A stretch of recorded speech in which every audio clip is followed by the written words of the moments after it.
ठीक है। आज की पहली क्लास है, तो पहली क्लास को हम ओरिएंटेशन क्लास कहते हैं। ओरिएंटेशन का हिंदी शब्द बहुत अच्छा मेरे पास नहीं है। वो क्यों नहीं है, इसकी वजह धीरे धीरे आप समझ जाएंगे कि अनुवाद की अपनी समस्याएं क्या होती है। ओरिएंटेशन के लिए हिंदी शब्द अगर कहना ही हो तो जैसे गूगल ट्रांसलेट जैसी व्यवस्थाओं में उन्मुखीकरण एक शब्द चलता है। उन्मुखीकरण का मतलब है जिस उद्देश्य के लिए आप इकट्ठे हुए उसकी ओर उन्मुख होने की तैयारी करना।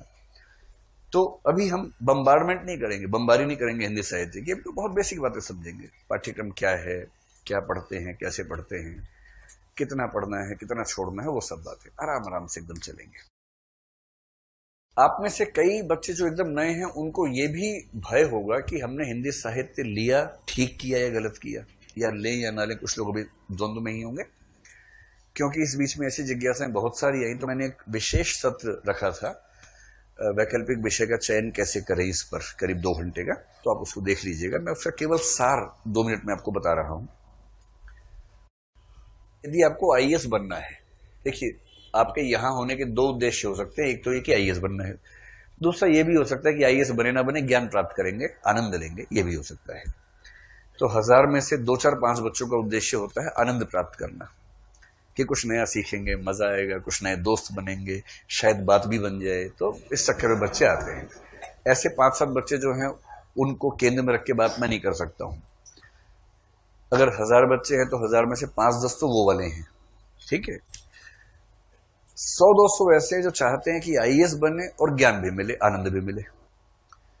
और 700-800 ऐसे बोलते हैं आईएएस बनना है, ज्ञान तो मजबूरी है, सीने पर पत्थर रख के ज्ञान हासिल करना है, और जितने न्यूनतम ज्ञान से आईएएस बन सके उतना ही कम ज्ञान प्राप्त करना है, ज्यादा नहीं प्राप्त करना है। ज्यादा लोग इस प्रकृति के आते हैं। फिर मैंने उनसे पूछा कि जो दोनों उद्देश्य चाह रहे थे, मैंने कहा आपके दोनों उद्देश्यों में से प्राथमिक कौन सा है? तो उनमें से 99% ने कहा कि आईएएस बनना प्राथमिक उद्देश्य है। मतलब साथ में मजा भी आए, ठीक बात है, ज्ञान भी मिले, अच्छी बात है।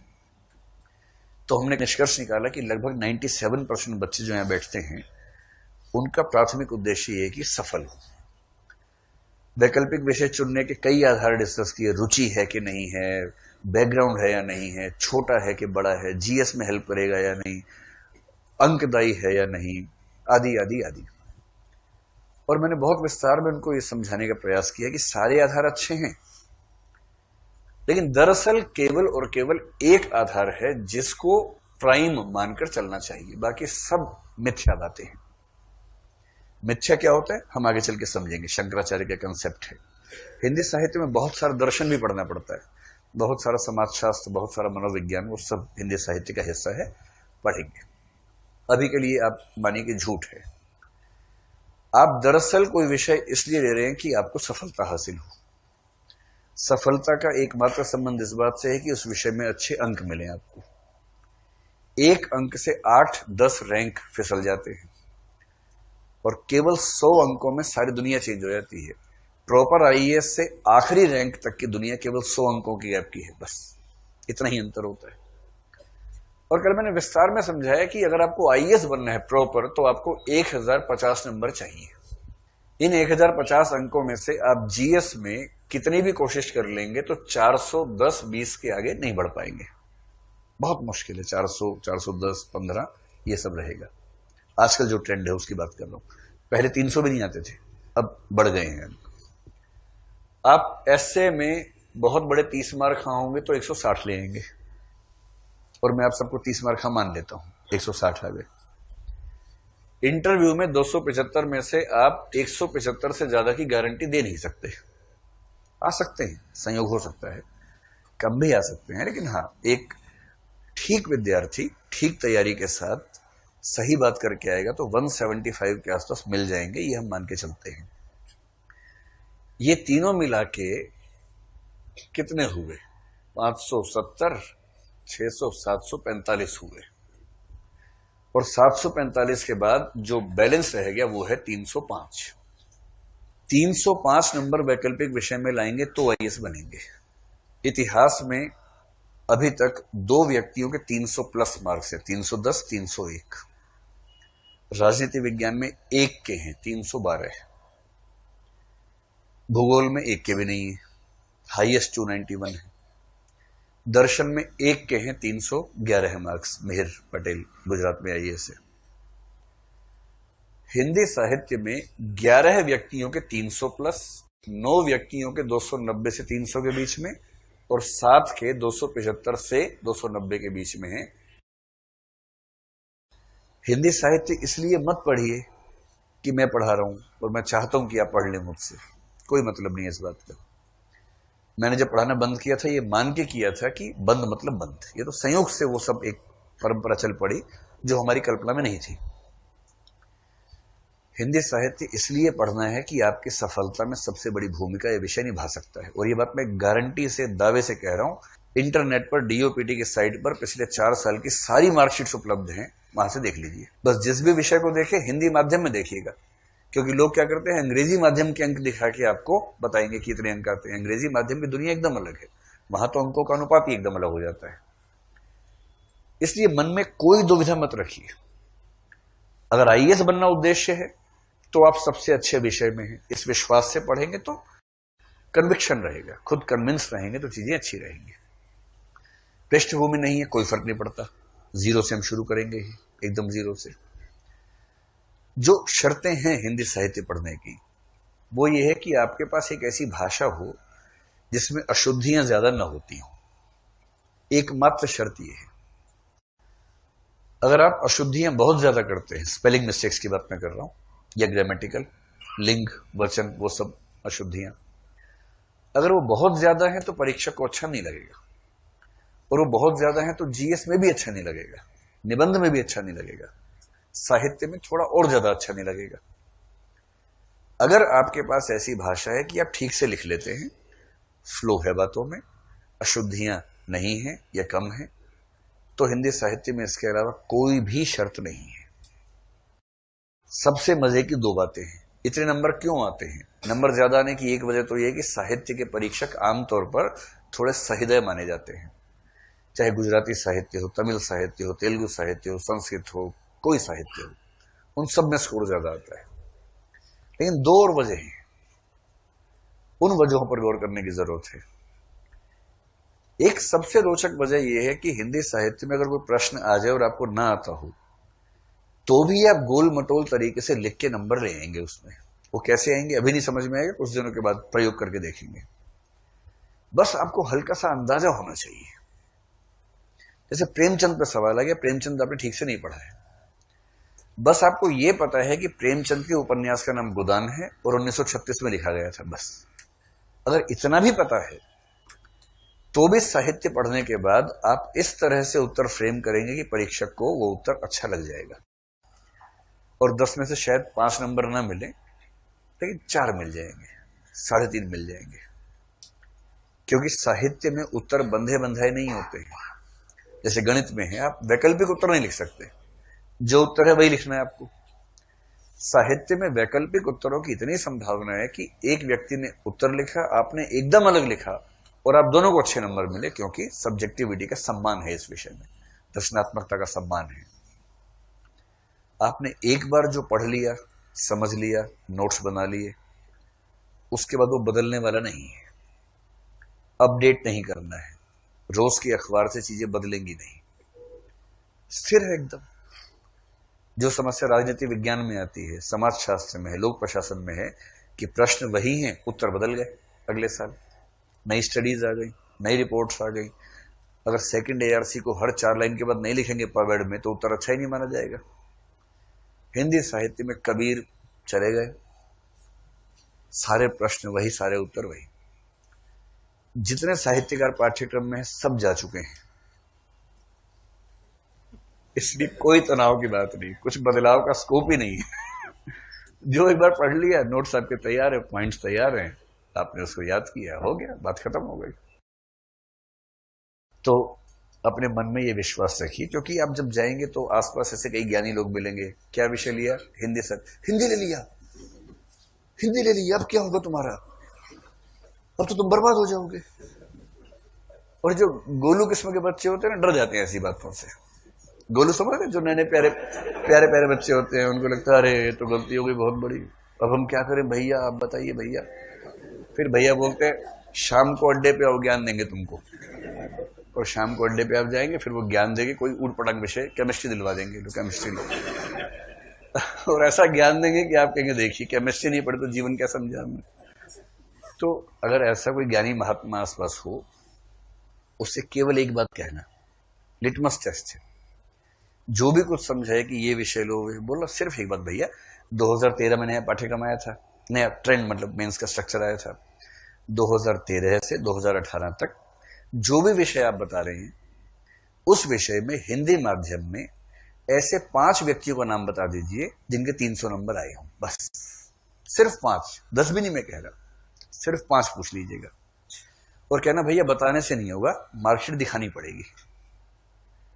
और जब कोई दिखाए, इंटरनेट पे सर्च कीजिएगा उसका नाम, मीडियम साथ में, तुरंत आ जाएगा कौन से मीडियम में था, किसी न किसी साइट पे जिक्र मिल ही जाएगा उसका। बस हो गया टेस्ट, किसी और से क्या पूछना है इसके लिए। और मैंने जो संख्या बताई है 11, 9 और 7, ये संख्या आप कहेंगे तो नाम इनके रटे हुए हैं सबके, अंकों के साथ लिस्ट भी है। देखिए, जो बात माने तथ्यों के साथ मानिए, हवा में किसी बात को मत मानिए, प्रमाण है तो ठीक है, वरना नहीं, बात खत्म। तो पहली बात, अपने मन में ठीक से धारण कर लीजिए कि आप जिस विषय में आए हैं वो विषय आपको आईएएस बनाने में पूरी भूमिका निभाएगा। बीपीएससी में रिजल्ट शानदार हिंदी साहित्य का इस बार भी आया हुआ है, और यूपी में पहले ठीक रहता था, इस बार थोड़ा बेहतर है। तो अगर एक विषय से आपको तीनों राज्यों को साथ लेना है तो उस सेंस में भी ये विषय ठीक है। सिलेबस हम यहाँ पर पूरा राज्यों का कर ही लेंगे, तो किसी तरह का दबाव अपने मन पे मत रखिए। हिंदी साहित्य के इस सत्र में अभी आप में से बहुत सारे लोग ऐसे होंगे जो एकदम नए होंगे तैयारी में, अभी मतलब शुरू ही कर रहे होंगे तैयारी। और मैंने 1998 में पहली बार पढ़ाया था, और तब मैं खुद एग्जाम दे रहा था, एग्जाम देने के समय ही पढ़ना शुरू कर दिया था। और 1998 दिसंबर से लेकर 2014 तक मैं लगातार हर साल 2-3 बार हिंदी साहित्य पढ़ाता था। फिर मेरे अंदर सन्यास की भावना प्रबल हो गई थी, बहुत जोर मारने लगी थी। सन्यास से ज्यादा ये कि एक ही काम कब तक करूं, कितना करूं। फिर ये तय हुआ कि अब बहुत हुआ, तो मैंने फिर उस बैच में अनाउंस कर दिया कि मेरे जीवन का आखिरी बैच है। लोगों ने समझ लिया कि जीवन खत्म होने वाला है, तो मैंने बताया कि जीवन खत्म नहीं होने वाला है, मतलब ये बैच आखिरी है, मैं कुछ और करूंगा, अब बहुत सारे काम करने हैं जीवन में। लेकिन उसके बाद अगले बैच में जब बच्चे आए जिनको नहीं पता था कि अब मैं नहीं पढ़ाऊंगा, उन्होंने जिद की, दबाव बनाया, तो हमने कहा कि एक ऑप्शन ये हो सकता है कि आप चाहें तो वीडियो क्लास कर लें, प्रोजेक्शन पे हम कोशिश कर लेते हैं। मेरा ख्याल था कि वो मना कर देंगे साफ साफ, पर उन्होंने कहा कि चलो एक बार ट्राई करके देख लेते हैं। तो मेरा ख्याल था कि ट्राई करने के बाद तो मना कर ही देंगे, पर ट्राई करने के बाद सरप्राइजिंगली, आश्चर्यजनक रूप से उन्होंने कहा कि नहीं, ठीक लग रहा है हमें। तो फिर एक नई परंपरा चली, जो दृष्टि में पहली बार हुआ कि प्रोजेक्शन से, वीडियो से क्लास होगी। फिर हमने उसमें बहुत सारी सुविधाएं जरूर डेवलप कर ली थी। जैसे बोर्ड पे जो लिखा है दिखता नहीं था, तो हमने बोर्ड के चार्ट बना के उनको दिए कि हर क्लास में बोर्ड पे क्या क्या लिखा है, कहाँ क्या लिखा है, वो छाप के उसी डिजाइन से उनको प्रिंट आउट दिए ताकि वो आसानी से कर सकें। रोज उनके टेस्ट होने लगे और सुविधाएं बहुत सारी बढ़ गई। और आश्चर्य की बात यह है कि पहले जितने बच्चे हिंदी साहित्य पढ़ रहे थे मुझसे, उससे ज्यादा इस सिस्टम में पढ़ने लगे। तो हर बैच में ये होता था कि एक बार लाइव पढ़ाइए, बहुत दिन हो गए, एक बार पढ़ाइए, क्योंकि जब पिछली बार पढ़ाए तो नरेंद्र मोदी पीएम बने ही थे उस समय। तो उस समय नहीं नहीं आप क्या समझ रहे हैं, मैं सिर्फ ये कह रहा हूं कि 2014 की बात है ये। मैं इससे ज्यादा कुछ भी नहीं कह रहा हूं, आप अपने आप को इसको मतलब निकाल के हंसे जा रहे हैं। तो उस समय बस इलेक्शन हुआ ही था, लोकसभा का नया नया। तो उस समय क्या होता है कि साहित्य पढ़ते हुए आपको बहुत सारे एग्जाम्पल्स, बहुत सारी घटनाओं का जिक्र करना पड़ता है। तो उस समय की घटनाएं, उस समय के राजनीतिक द्वंद्व, वो सब क्लासेस में डिस्कस होते थे। तो उनका कहना था कि सर अब लंबा समय हो गया, अब थोड़ा सा नयापन उदाहरणों में आना चाहिए। तो फिर हमने सोचा कि एक बैच करते हैं। अब ये मेरे जीवन का आखिरी बैच है। लाइव, मतलब लाइव वीडियो बैच तो चलता रहेगा, भरोसा नहीं कि 5 साल बाद फिर मन कर जाए, लेकिन उसका विश्वास नहीं है, उसका दावा नहीं है, वायदा नहीं है। हुआ तो होगा, लेकिन अभी के लिए ये मान के मैं चल रहा हूं कि हिंदी साहित्य का ये मेरा अंतिम बैच है। तो अभी एक नई जर्नी है, नई यात्रा है। मैं अक्सर कहता हूं कि हिंदी साहित्य के 500 नंबर के प्रश्न पत्र में 480 नंबर का प्रश्न पत्र ठीक वैसा आएगा जैसा आपके नोट्स में लिखा है। आप जो क्लास में नोट करेंगे और जो प्रिंटेड नोट्स मिलेंगे उससे बाहर नहीं होगा। ज्यादा से ज्यादा 20 नंबर का पेपर ऐसा होगा जो दाएं बाएं होगा, और वो 20 नंबर का पेपर भी आपके नोट्स के आधार पे हो जाएगा। हाँ, उसमें थोड़ा सा आपको अपना दिमाग लगाना पड़ेगा, थोड़ी युक्तियां उनका इस्तेमाल करना होगा, लेकिन हो जाएगा, उसमें भी दिक्कत नहीं आएगी। और ये सुविधा मेरे ख्याल से किसी और विषय में हिंदी माध्यम में भी नहीं है कि इतना आपको सर्टेनिटी के साथ, निश्चयात्मकता के साथ तैयारी हो सके।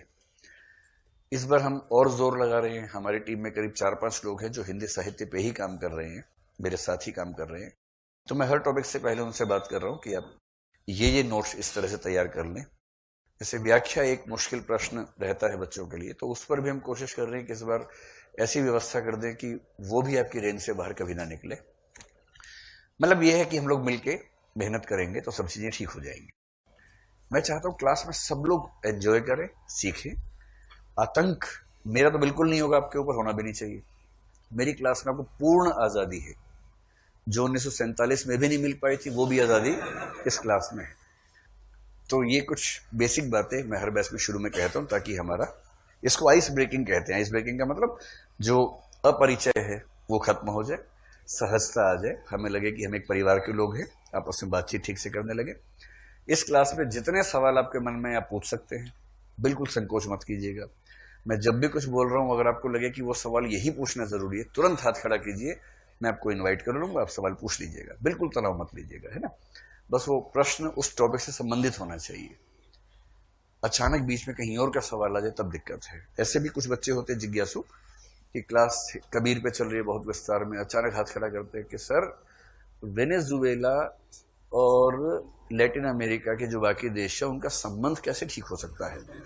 तो ऐसा मत कीजिएगा। जो टॉपिक चल रहा है उस पर पूछिए, अच्छे तरीके से पूछिए। अब हम शुरू करने की स्थिति में आ गए।